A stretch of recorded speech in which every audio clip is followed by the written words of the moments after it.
What's up, everybody? Back again for another live, interviewing my boy Ivan. The man is an absolute unit. Let's send him an invite.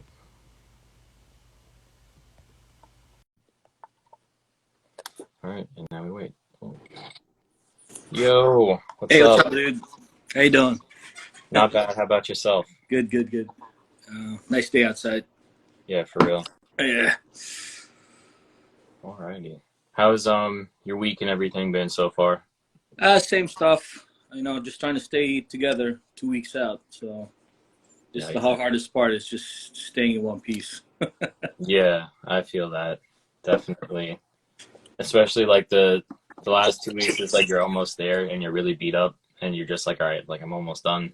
Yeah, like this at this point of prep is when you like the last 3 weeks you're trying to hit all the heaviest lift on your.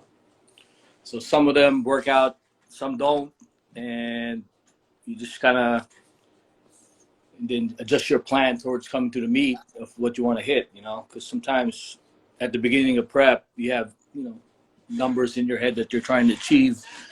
But at the end of the day, you just want to have a good meet where I'm still going to PR regardless. So.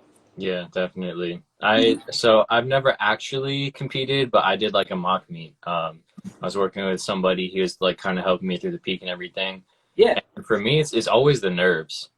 That's like Yeah. what drains me the most, because it's like I know what I'm capable of, and so just keeping myself calm and doing what I have to do. That's why I liked having like a handler or like a coach, that way I could just turn off my brain completely and just go to town. Yeah. Like, we used to discuss that with Frank. We want to host like some type of like not like an unofficial, non-federation type of meet, just to have like guys like you, people who want to test the waters in powerlifting to learn. But to me, realistically, if one of my prerequisites when somebody asks me to coach them is they have to compete, Hmm. because it's easier for me to set goals for them, and I'd rather them hit PRs when I'm programming them in an actual meet than in the gym. Yeah. You know, um, and that's what happened. Like most of my new clients, they want to go get into powerlifting, and I basically tell them, if you want to do this, let's look at the calendar, let's make a plan, and that's the goal. Nice. I mean, so Awesome. Well, it looks like we got a couple people here in the live, so I guess let's go ahead and get started. yeah, I've been really excited to do this interview. First off, because you're an absolute unit. I first saw you at Chino's deadlift competition, yeah, yeah. um, and that was really cool. It was really cool, like getting to meet everybody, but also seeing some like heavy weights move instead Mm-hmm. of just being like, because like commercial gyms, you really only see so much weight. Like there's the Yeah. occasional like monsters, but seeing people that like really compete and do this thing or have done it for a while is really cool.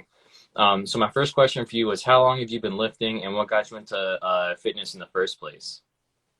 Um, I'm 42, so I've always been a gym rat in my 20s. Avid, just went to the gym, bodybuilding, that type of stuff. Just to be fit. And then I got into powerlifting about 7 to 8 years ago. And there was some powerlifters at a gym. I actually started lift. I was at Crunch, Mhm. and there were some local powerlifters that saw me lifting, and they said, "Oh, you should really compete." And I never even gave it a thought until we started hanging out, and one thing led to another. And then I did my first meet. I was 154 pounds back then.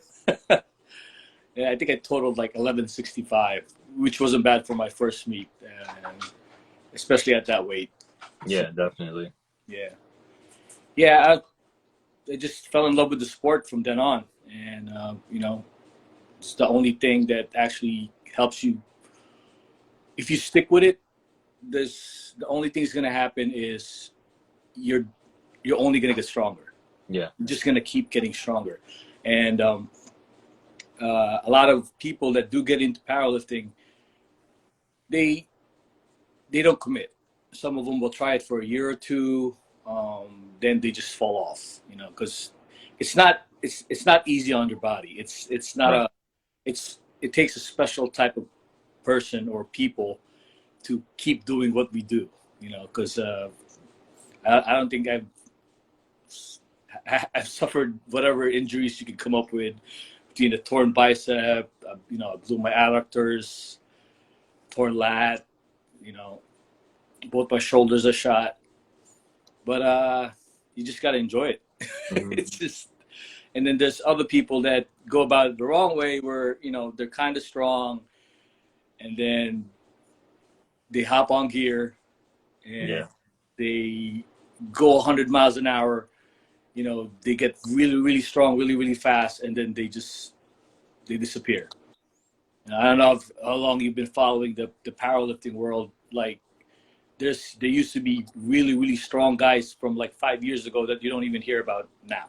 Hmm. You know what I mean? Because the longevity at that level, especially the drug use that they go to, will literally kill you at a young age. Yeah. So Yeah, it's definitely been interesting to see. I mean, everybody knows who Larry Wheels is, and it yeah, just seems like every single time people go to train with him, they just get hurt because they all do like ego lifting, they're going way too heavy, blah, blah, blah. Or for him, I feel like he's always getting injured because he goes a little too hard. And then he kind of jumps around between like powerlifting and strongman, and it seems like there's always something wrong. So that's also why I wanted to do the interview because like I know that you have so much knowledge and experience, like you can kind of offer guidance on how to keep yourself healthy like throughout the like process. Larry and himself is a world class athlete. Yeah. You know, he just found a niche, and people like to hate on him, especially in the powerlifting community.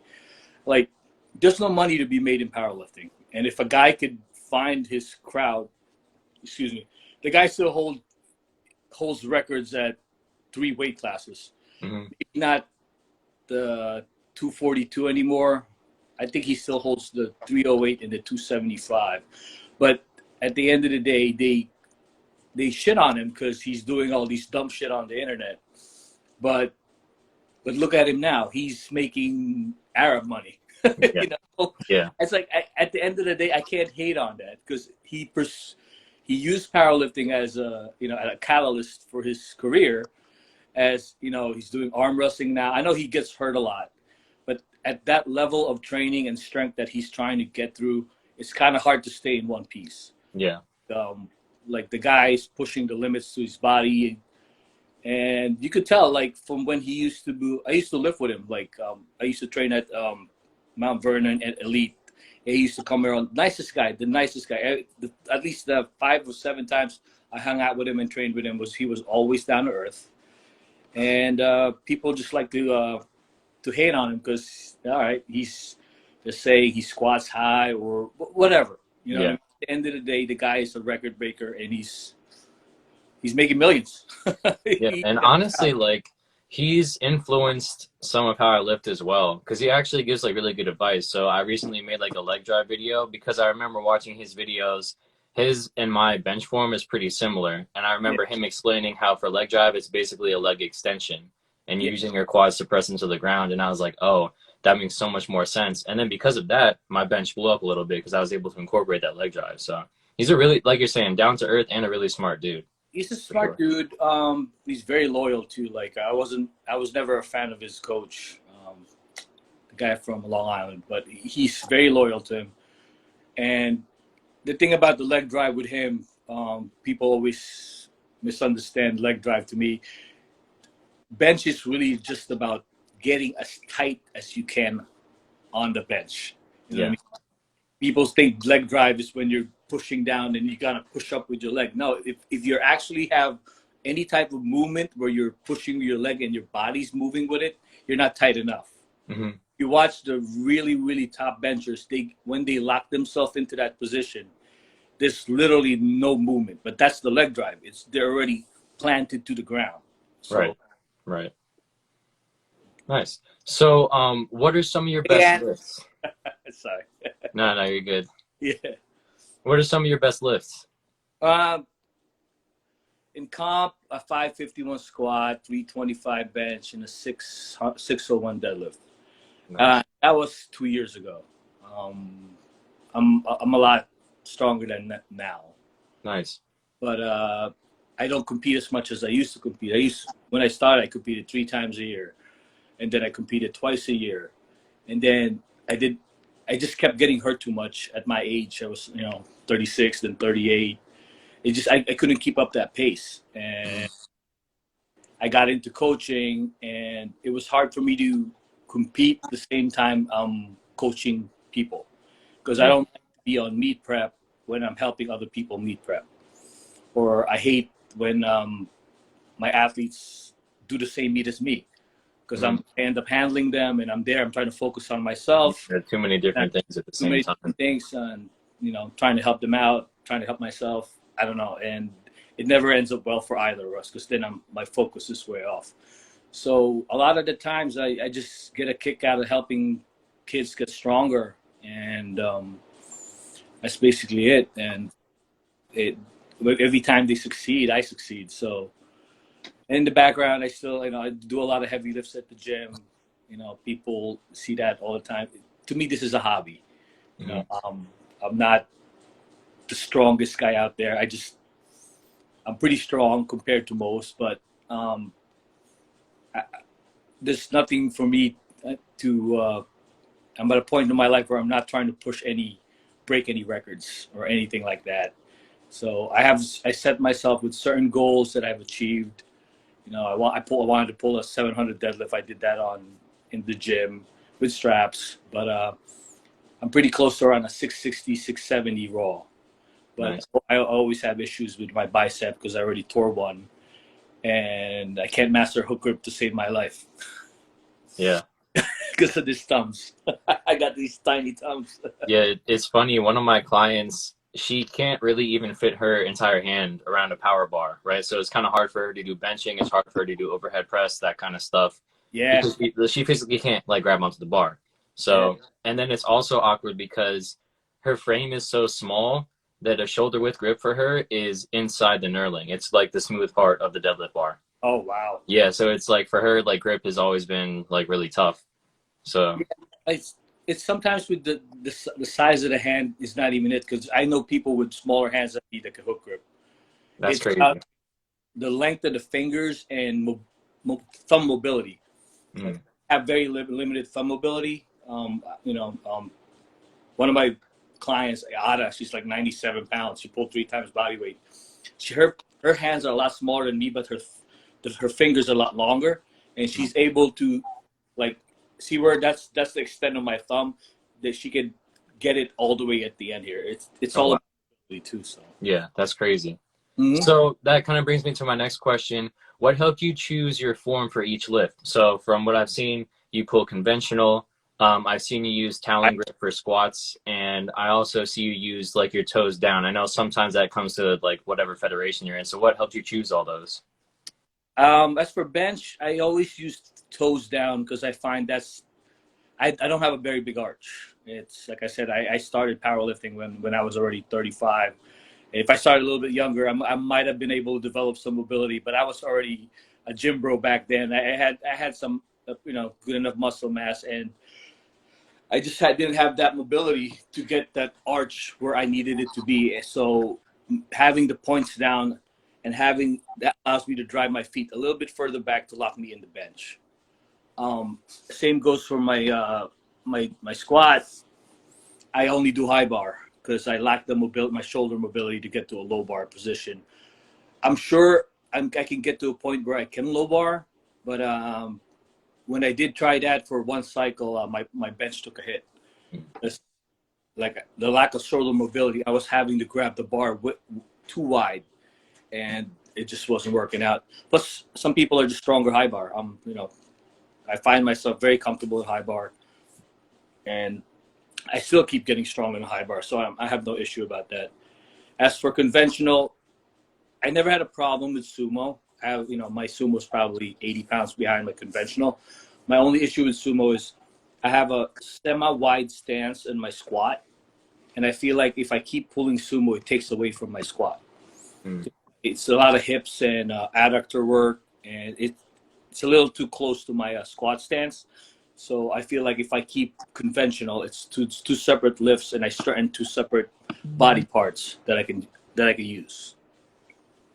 Nice. Yeah, that's a great point. And I think one of my other coaches was telling me that he actually switched from conventional to sumo because he noticed uh, when he would squat low bar and then also pull conventional, the strain on his erectors, like he couldn't recover as well. You know what I mean? So that's why he switched over to sumo, so that way it was more stress on the hips and less on the back.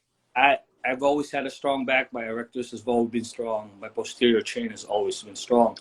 My hips are strong, but my weakness is my adductors, my groin area. I'm prone to those injuries. Mm. So if I'm start pulling sumo and I start squatting at the same, there's just so much stress in that area for me that I can't recover faster. But like I said, my back has always been strong, so I have no issue with that. Cool. Mm-hmm. So you kind of touched on it a little bit, but what made you decide to coach powerlifters, and how long have you been coaching people? Well, I started powerlifting 7 years ago, and I used to train with really really strong guys, and we did our own programming to a point where my first few meets was just us doing our own program, and I learned a lot of things doing it that way, mainly doing it the wrong way. You know, this there's a lot of learning curve at the beginning.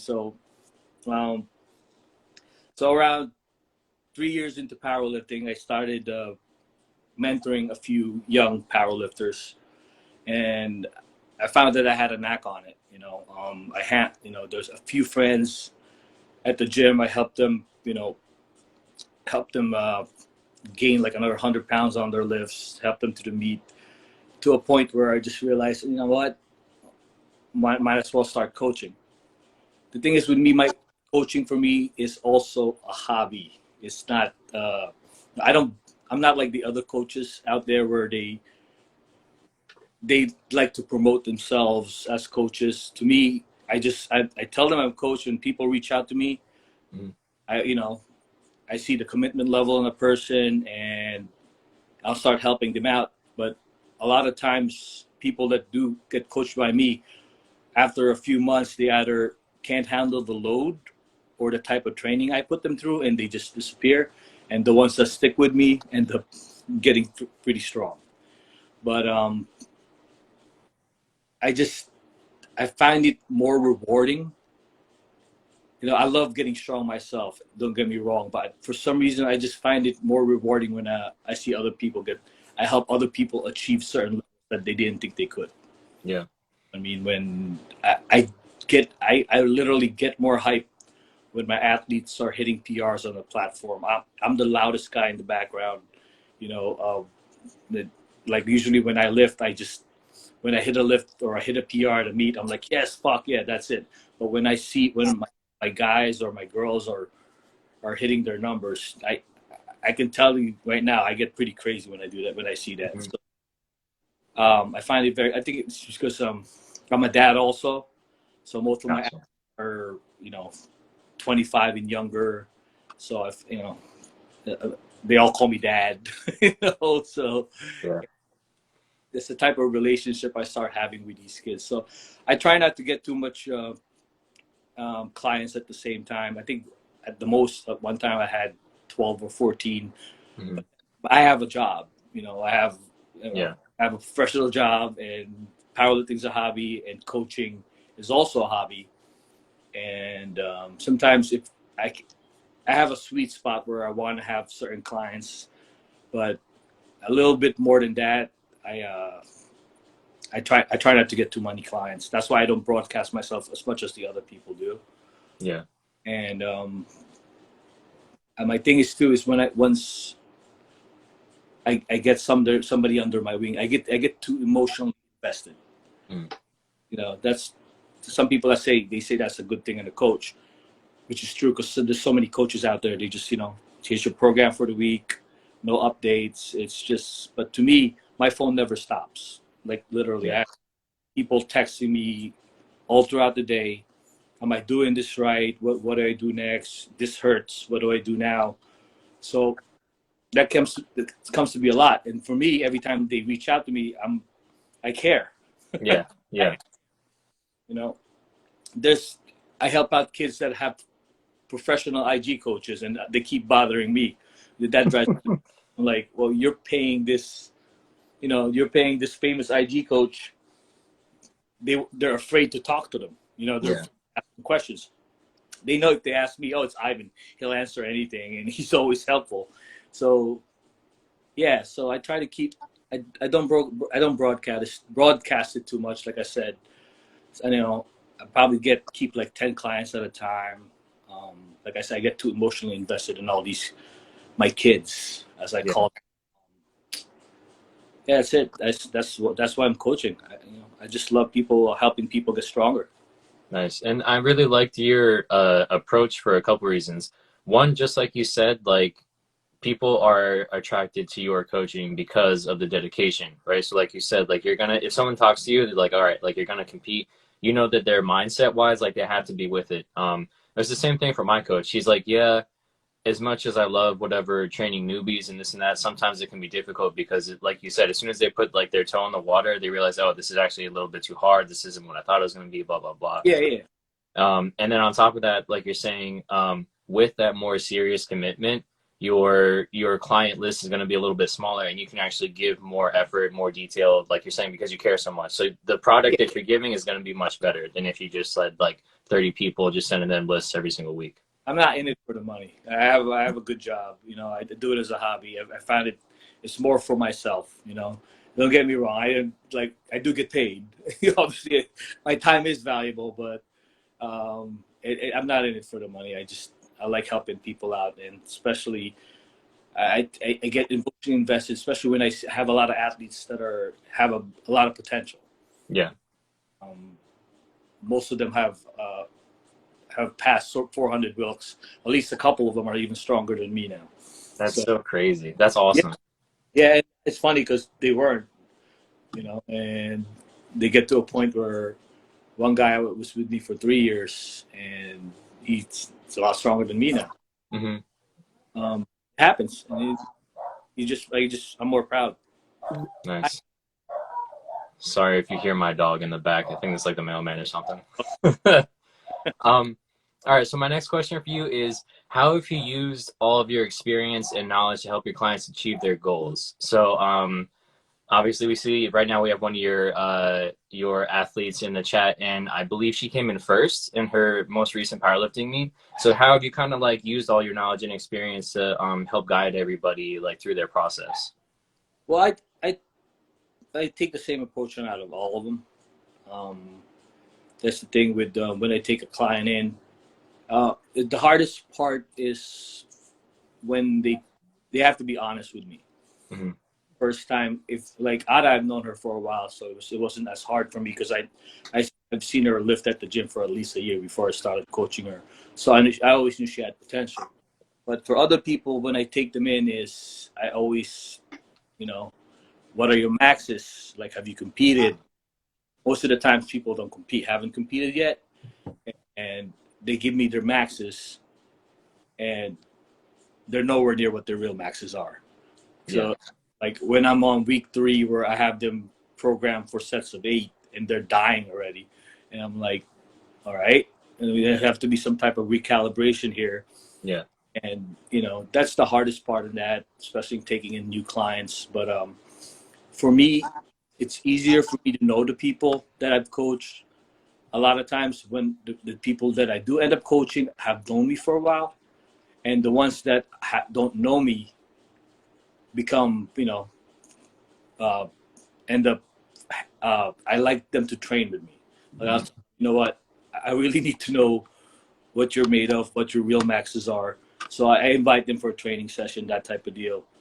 And like I take the same approach. When I say I take the same approach on all of them, they don't all get the same program. Like okay. I identify their weaknesses right away. I can see what their weaknesses are, and all my programs are very heavy accessory based. Like literally, you'll squat, bench, and deadlift, twice a week. Squat twice a week, bench twice a week. But a lot of programs out there is where you're just hitting the main lifts. I would say a chunk of my program for the week, they have the hardest part of the program during the week is accessories. Mm-hmm. And that's what I found has helped them get stronger. I'll identify what, is she, does she have a weak back, or, does he have a weak chest? Does he have weak triceps? Those type of things. And that's what we work on. That's what we work on. We work on their weaknesses, and eventually they get past that. And those are the only things holding them back. So I know you kind of mentioned a little bit that you have like a bodybuilding background. I also, you also said you trained with some monsters in the past. So I see you every now and again training with the 212 Mr. Olympia. Mm-hmm. Do you think that like having that bodybuilding background kind of affects your heavier accessory approach because you are more focused on building up the lagging muscle groups, or not so much? That too. That part of me was always going to be there because I was, like I said, I was a gym bro before. I was, lifted heavy volumes and lots of sets and lots of reps. But mainly, as when it comes to powerlifting, I base my approach on, like, I have a lot of inspirations like Louis, Westside Barbell, Eddie Cohn, especially Dan Green. Now, if you look at Dan Green's training structure, is all his accessories are bodybuilding. If he does a lot of shoulder presses, he does a lot of machine work, or he does a lot of dumbbell work. But you look at Dan Green and he looks like a bodybuilder. Mm-hmm. It's like when you look at, all right, this guy can move weight, and obviously not every powerlifter is going to be built the same. But you see a skinny guy like John Hacken, he's one of a kind. He's an alien. But 9 out of 10 times, you're going to need muscle to move weight. Yeah. And that's the problem nowadays too, where I see all these newbie powerlifters, and they start with this type of the new age programming where it's too much specificity, where they all squat, bench, deadlift, squat, bench, deadlift, squat, bench, deadlift. And you see their incremental growth and strength is so minuscule. They literally, you see some of them have been hitting the same numbers every meet, 5-pound PR. Right?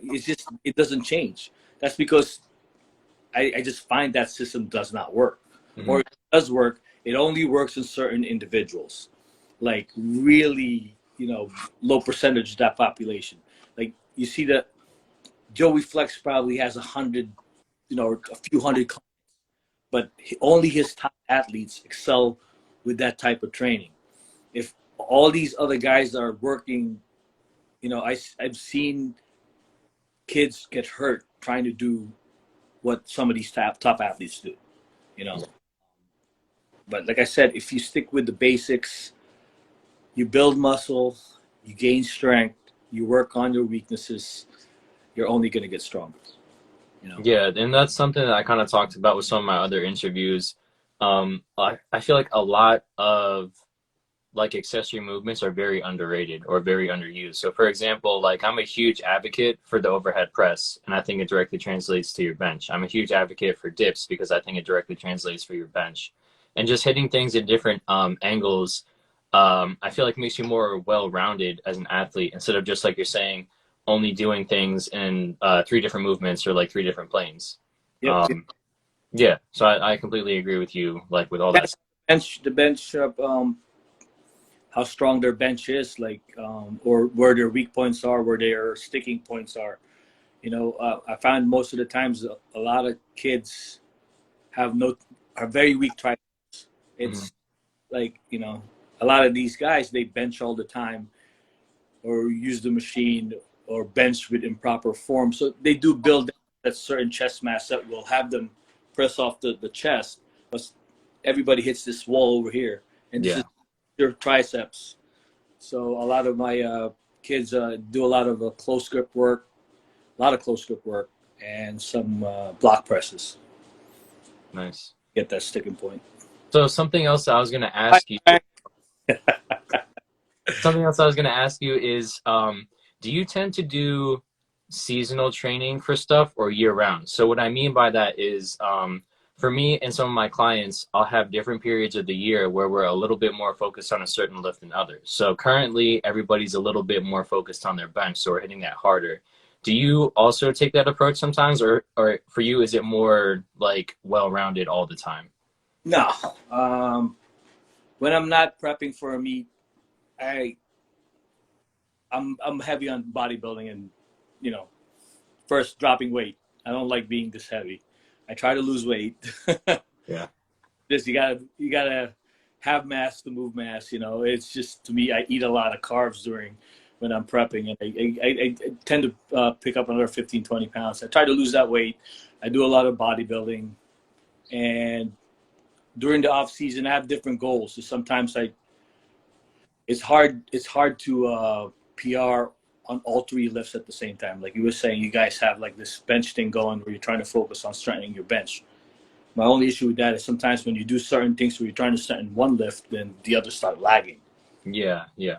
But it's fine, you know. And you learn your lessons through that, and it's only going to help you in the long run. You know what I mean? It's not like they start lagging and you can't get them back. Mm-hmm. So sometimes, to that point, I do like sometimes my depending how good I'm feeling. I'm feeling good now. I want to go for a squat PR. So my training for the next 2 or 3 months is, I still do semi deadlifts. My benches, I barely bench because my shoulders, but I do a lot of machine work, bodybuilding stuff with dumbbells. But that's when I start doing some type of peak towards my squat.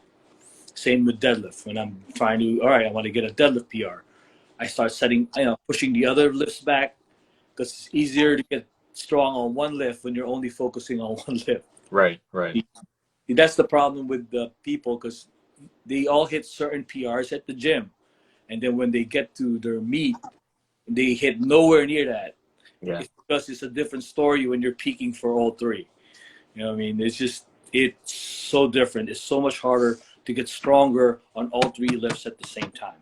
Yeah. So you gotta be realistic. Let's say you might be squatting 700 or 650, but you gotta factor the fact that if you do compete, and if let's say you squat at 650 at the meet, and you normally have a 700 deadlift, that 700 deadlift is going to take a big hit by the time you get to deadlifting, because it's a long day.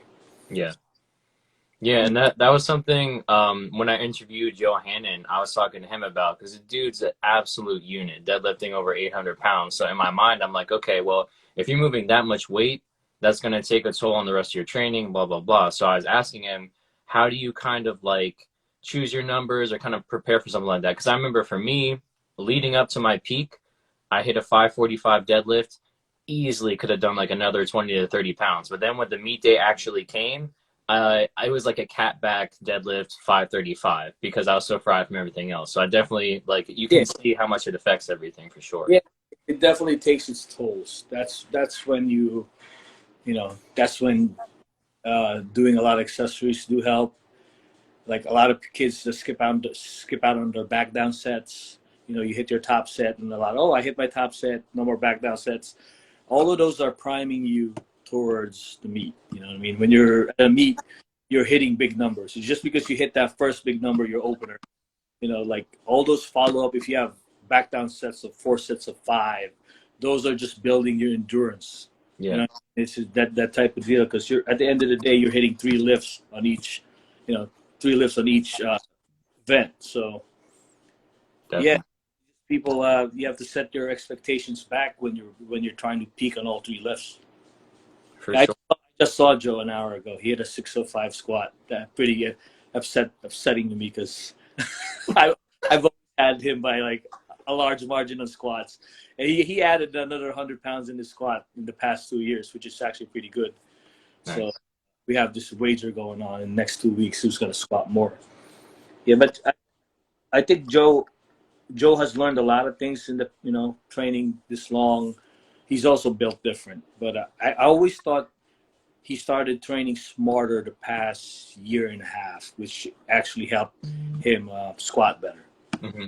So those, like all of us, I learned a lot from it, from my mistakes in the past. So, but like I said, Joe is just built different when it comes to deadlifting. I don't know. I think his fucking back is made out of steel. It's got to be.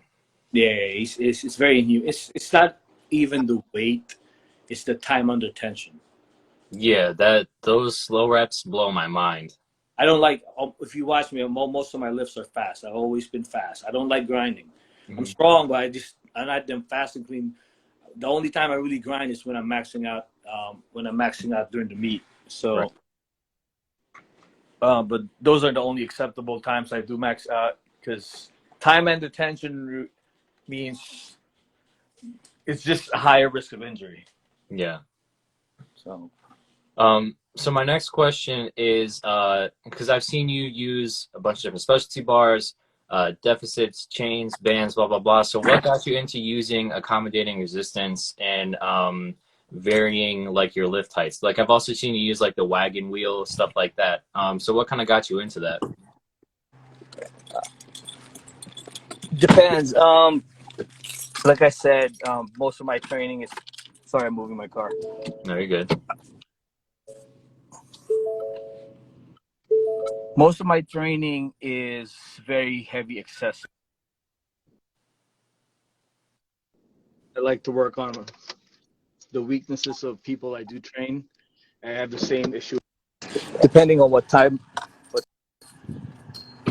of year or what part of me is lagging. Sometimes my lockout, I'll feel like it's starting to lag, so I'll start working on block pulls, some heavy block pulls.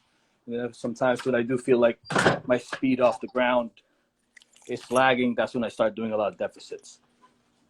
So for bands and chains, I always feel like they're a great way to overload for you, and more like for me, it's like injury prevention. Mm-hmm. And 9 out of 10 times in powerlifting, it's all in your mind. You're capable of great things. So sometimes I'll have a 500-pound squat with accommodating resistance of 100 pounds. So at the top, you're holding 600 pounds. Yeah. So that will only help you in the long run. Like having to have felt what 600 pounds feel in your back. Because sometimes when you're trying to go up in weight, you unrack. You ever get that feeling when you unrack? I'm like, wow. This is Yes. So, accommodating resistance for me, chains and especially bands. I use those heavily on my dynamic days that I got from Westside. There's a lot of people that believe that speed is not necessary, but I found that a lot of times when my kids plateau at a certain lift where they just can't break to a certain number, and myself too, that's when I start incorporating a lot of speed days, lighter loads, and it just builds that explosiveness off the floor, the hole, your chest. That's why you're gonna see during prep, which is the only time I actually do it. I'll do a lot of speed days, dynamic days, 12 sets of triples. That's the only time I incorporate some type of conjugate method to my training. Mm-hmm. I can't just do only conjugate because it's just it's very weird to me. People say it's antiquated, but I just like taking certain parts of training methods from other people and making a hybrid one for myself. And then I found it works better that way. But as for programming, it's all progressive overload. It's very basic. It's all 3 cycles of volume hypertrophy, strength, and then peak. You know what I mean? That's Eddie Cohn says simply. You just keep going to the same type of cycles. Regardless how many cycles you go throughout the year, you're only going to get stronger.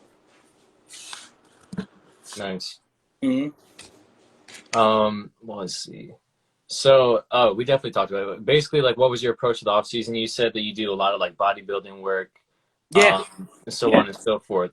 So, Mm-hmm. since you're mostly focused on powerlifting, What does the off season typically look like for you? Like, do you kind of just go all out and not necessarily like a bro split per se, but like, is it way more bodybuilding oriented, or is it still kind of like a mixture, like power building It's a style? mixture because I can't. It's in me. I gotta hit my main lifts. I always squat, bench, and deadlift. Maybe not bench all the time due to injuries, but I always squat and deadlift, and then do my workout. Gotcha. Do my workout, and I I keep a pattern. Like I said, depending on how I feel, and then like I'm not trying to hit PRs all the time. Like I said, life life happens. I get busy. It depends on, and there's a lot of things to do, and this is just a hobby at the end of the day. So we're just trying to have fun. Nice. Mm-hmm. Um, so what about your thoughts on specialty bars? Like I see you use a safety squat bar, I've seen you use Duffalo bar, bamboo, shoulder saver, blah blah blah. How do you incorporate them into your training? Um, SSB I love a lot. It A lot of people don't like SSB because I would say 6 out of 10 squatters are all low bar. So you know, when you put an SSB on your neck, it simulates a high bar. So I find my high bar and my SSB training work actually helps me get stronger on my conventional deadlift. Because at the bottom, you're using a lot of your posterior to push back up, which Mhm.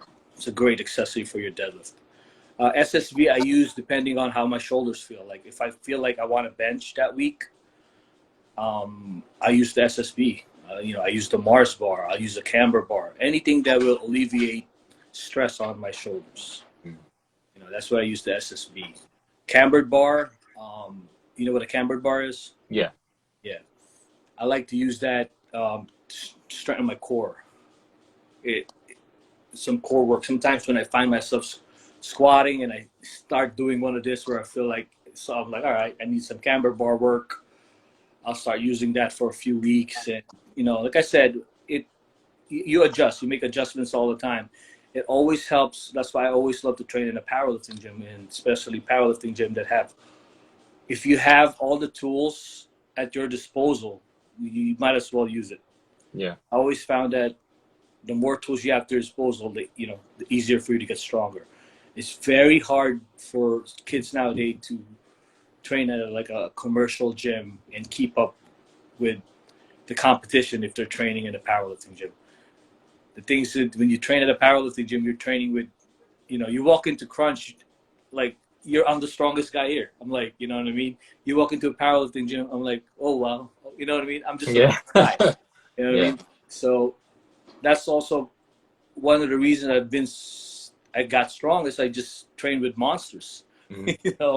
Yeah. and you train with strong people all the time. It just ups your level, which helps me when I'm coaching a lot of my kids. They train with me, they see me doing certain things, I'm like, if I can do it, obviously they can do it because I'm telling them what to do and I'm telling them how I got to do this because I'm not this, it's all honesty between me and them, and like I said, I care more for like at this point of my career, I care more for them to get stronger than I do.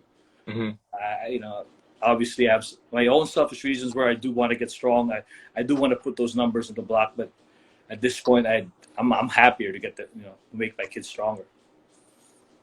Yeah. I like a lot of the bars that you mentioned, especially the safety squat bar. I have the Elite FTS yoke bar, and I find, especially Mm-hmm. when I want to get my bench stronger. So Yeah. I'm currently training for a bench competition, but it's like combine style. So it's 225 for reps. The Okay. goal is to hit 30.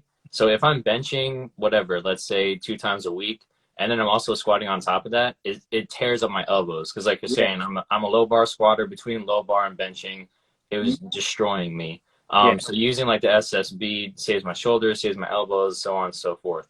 Yeah. Um, Like I said, like I only squat once a week, but all my kids squat twice a week. So they're never squatting with a bar on their secondary squat day. It's always either SSB or whatever bar's available to them. That's not a straight bar. Like I love using the Duffalo bar too. mhm. That's my second favorite bar. I like the SSB and the Duffalo bar because at least with the Duffalo bar, it's geared down this way. and my shoulders up here, not back here. Right. So I love using that too. So, how have you kept yourself healthy and strong over the years, and how have you kept making progress and broken through plateaus? It's just consistency. Like I'm not saying I'm the health. Like I said, I don't want to say that bullshit. Diet, sleep, rest, because I'm a normal dude. I have fun. I drink alcohol. Sometimes I, I probably get 4 or 5 hours sleep throughout the week.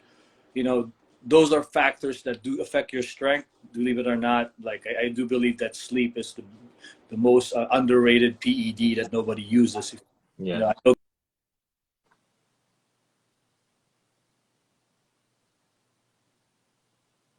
know, depending on the job that they do, but my job doesn't allow that. I'm at work usually at like 5:30 in the morning, and Yeah. I wake up at 4. But to me, it's just consistency. It's just you just gotta show up. You gotta show up day in day out, and you gotta be able to push yourself and take certain risks that other people aren't willing to take. I always drove me nuts when people would talk about staying in the pocket, staying in the pocket, staying in the pocket.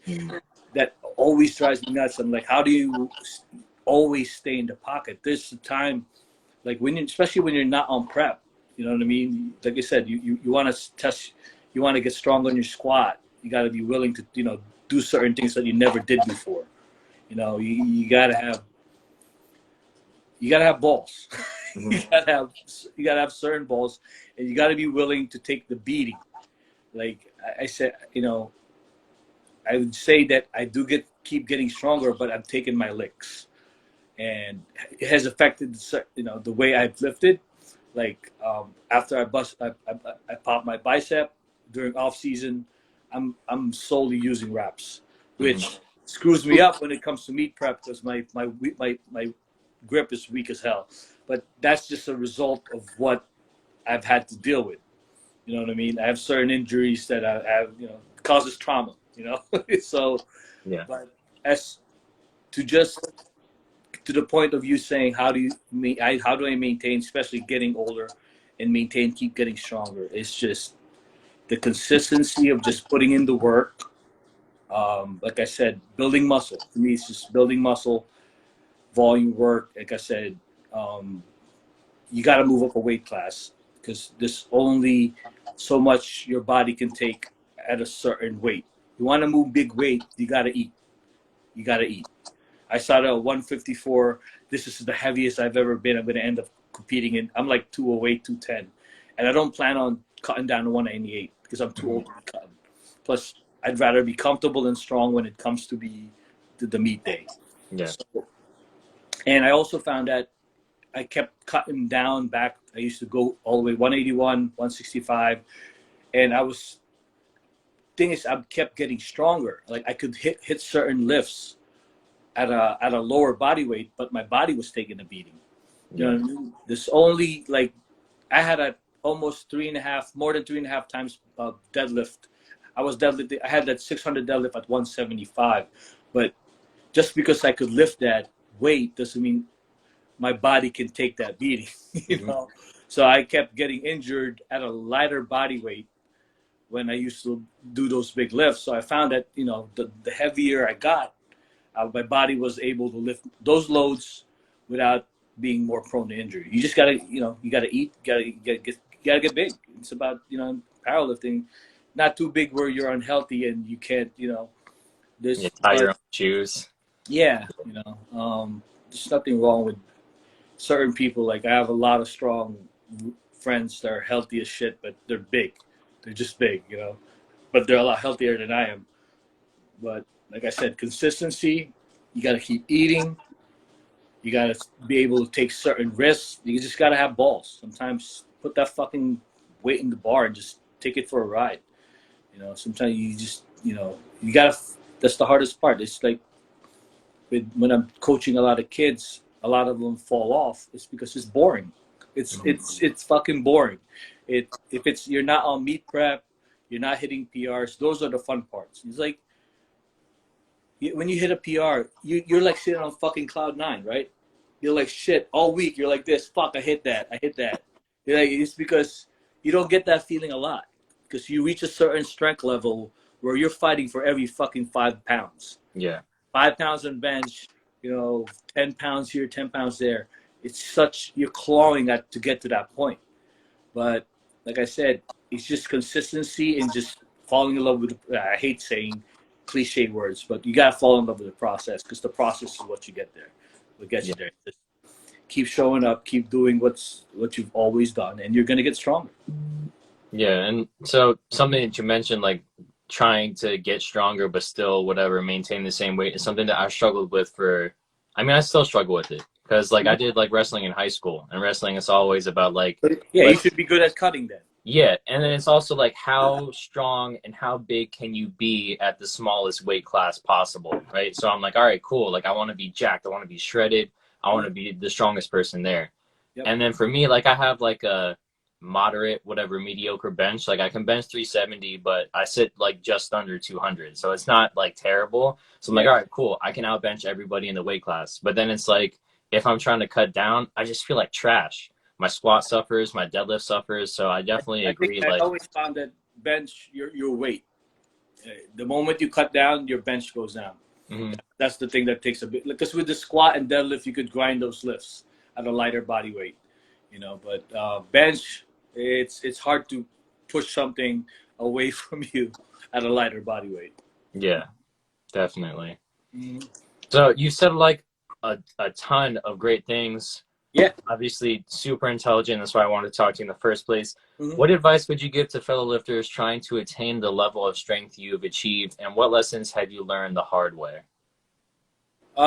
Lessons that I've learned the hard way is, like I said, I've done a lot of dumb stuff earlier. It's just I followed the wrong people, or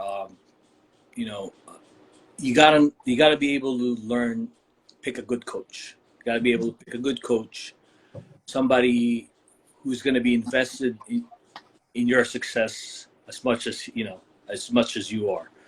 A lot of times, most of my mistakes is because I was following the wrong training methods, or guys tell you take this, take that. I've taken some certain things that have given me certain amount of strength, but sometimes the shortcut way is not always the best way.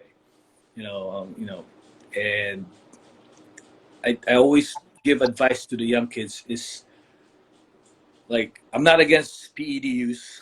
I'm not gonna say I've never taken PED,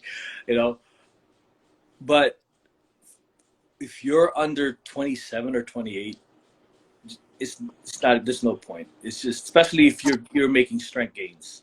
If you're making strength gains, you need to push the level of that strength gain to a certain point, and then if you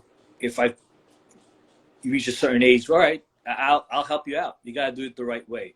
But a lot of times, most of these kids they take a different path, and drug use is bad, especially in the sport. So this is the right way to do it, and this is the wrong way to do it. And I've learned my lessons the wrong way, and I don't want anybody following that path as well. But it's not good for your health either in the long run. Like I said, I'll see all these top powerlifters in the past. Like the shelf life is like 3 years, and then like where they go, Yeah. What was your other question again? Just advice that you would give to fellow lifters trying to attain the level of strength that you've achieved. Like I said, I feel like a broken record because I already said this earlier. You just gotta keep showing up. Like you gotta fall in love with the process. You just gotta put in the work. Like I said, getting the same program every week. You might say, "Oh, I just did this, I did that. Why is he having me do this, do that?" It's hard. Like I said, it's not easy. Just it's monotonous. But if you fall in love with that, oh yeah, this is the work I gotta do. You fall in love with that, everything else falls into place. You keep doing the same thing. You just keep doing strength blocks after strength blocks after strength blocks. depending on how many cycles you do in a year. I have folders and folders of program files on all my lifters, and I could go back. Like my one lifter now, he was here early, Jeff. I'd go back to him from a year and a half ago, and he's added at least 200 pounds on his lifts. Wow. And it's insane. It's and he was always capable of lifting those certain weights. You just, when you have somebody else believing in you, it always helps. So, like I said earlier, you got to stay consistent, fall in love with the process, and you got to be able to take certain risks. You got to have some balls. You know what I mean? Sometimes you just got to take that, get out that stupid fucking pocket and put some weight on that bar and take it for a ride. Yeah, that's why I love your posts with Sean Clarida and seeing you guys like put in some work together, because I know it's got to be absolutely nuts, the work ethic that a Mr. Olympia would have and just pushing everything. I love Sean. He's one of the strongest people I know, and I've watched him year in, year out do the same thing. Like, he's still pretty far out in the Olympia where he's smiling, he's friendly, but when he's like 10 weeks out, it's almost like a switch kicks on. And I know, like, I give him his space, but I have a lot of respect for that man. And I think he has respect to me too, because obviously if you watch most of his videos, he makes sure I'm around when he's doing these big lifts. Because like I said, I'm not the strongest guy out there, but people know me at my gym as one of the strongest guy in the gym. And people always tell me, hey, you're the strongest one here. No, I'm not, because Sean's here. I'm never going to be doing sets of 180 dumbbells for 4 sets of 12 at 200 pounds. You know what I mean? It's just, the guy's this high, but he's just solid block of strength and muscle. So, Sean's awesome. Nice. So my last question for you is, what are some of your personal business and fitness goals for 2022? So I know you said you don't really promote your coaching too much. Did you want to expand that at all? Are you pretty happy with how everything's going? What's going on with you? I'm happy. Yeah, it goes in cycles. Like I said, a lot of certain clients, it's hard to stick with. I believe because life happens. Some of them go to school, and some of them they just want to do powerlifting, and some of them like it, some of them don't like it, and some of them they just aren't cut out for it. This is too hard. I keep getting hurt, that type of deal. But for the coaching, I'm gonna keep sticking with my core group of people that I'm helping now, and I have other clients that are coming along, and I'm still taking in maybe 1 or 2 more, but and try to keep it, a low number. Like I said, I don't want to get too overwhelmed, but at the end of the day, I do have a job. But as for my fitness goals this year, depending on how this meet goes this year, because I'm dealing with some injuries right now, I'm hoping I'd have a good meet in a couple of weeks. If I don't, I might do a second one in November. Just, I don't know why. I don't like doing 2 meets in a year. If not in November, I might do one in 2023. But I'm committed to doing a strongman event in July. Like, I wouldn't say I was forced to. I'm doing it. I guess I'm doing it. So that's interesting too. That's a totally different sport. It's a totally different animal, and there's a lot of things those guys do that I can't do. Like, but I can deadlift most of them, but stones and log presses and yoke walks, and it's just a certain level of athleticism and strength at the same time. So I have a lot of respect for those guys. Definitely. Yep. Well, I do want to be conscious of your time. I really appreciate you for doing this. This has been amazing. I appreciate all your knowledge, your experience. Good luck with your prep and everything. Let me know what numbers you end up hitting. For everybody that's watched, thank you for watching. If you don't know Ivan, please follow him in his journey. And let's do this again sometime. You have a good day, dude. Thanks for everybody. Bye. All right, see ya.